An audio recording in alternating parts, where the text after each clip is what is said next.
Aujourd'hui, à la Ferté-Massé, deux familles liées par un fait d'armes de la Libération se sont enfin retrouvées. Et de l'autre côté de la route ou pas? De l'autre côté. De l'autre côté. On the other side of the road. In the trees. Et Dans les arbres. les camions citernes ici, en dessus de haut de la côte. And the trucks were coming that way. Aha. From here. Ici. Okay. Le 10 juin 1944, le lieutenant Conrad Necking, pilote de l'US Air Force, s'écrasait à l'entrée du bourg de Saint-Michel-des-Andennes. À la tête d'une formation de 5 chasseurs Mustang, le pilote venait de bombarder 2 camions citernes allemands.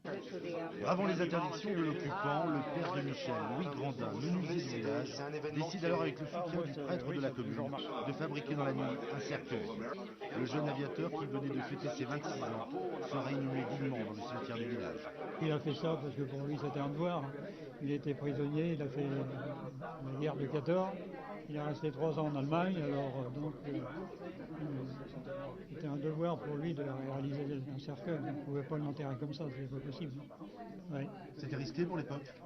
Tout à fait, parce qu'il y avait les sentinelles allemandes qui étaient dans l'atelier. Hein. Il a risqué sa vie en faisant ça. Conrad Necking Jr. n'a jamais connu son père, mais 6 semaines après sa disparition, il est revenu plusieurs fois se recueillir sur sa tombe au cimetière américain de Saint-James, dans la Manche. Contacté voilà quelques mois par la famille Grandin, il n'a pas hésité à faire de nouveau le voyage en France, accompagné de sa famille, pour reconstituer une histoire qui est enfin la sienne, 58 ans après.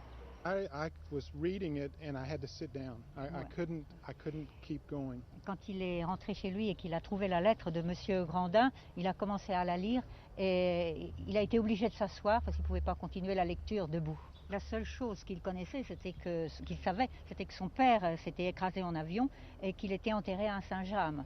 Aussi, c'est très très important pour lui.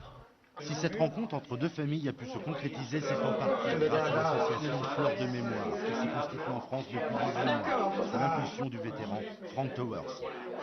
Claude, il faut que tu fasses quelque chose parce que j'ai plus de 80 ans et demain, qui viendra fleurir les tombes de mes copains restés en Normandie? C'était un appel vraiment très très émouvant. Il y a eu un grand silence. Et d'ailleurs, ce soir-là, Franck avait parlé à ses enfants comme jamais il n'avait parlé du débarquement. 900 familles ont déjà répondu présentes et fleurissent les tombes des soldats américains tombés pour la liberté. Demain, la petite commune de Saint-Michel-des-Andennes ira même encore un peu plus loin en inaugurant une stèle à la mémoire de leur héros, le lieutenant Conrad Necking.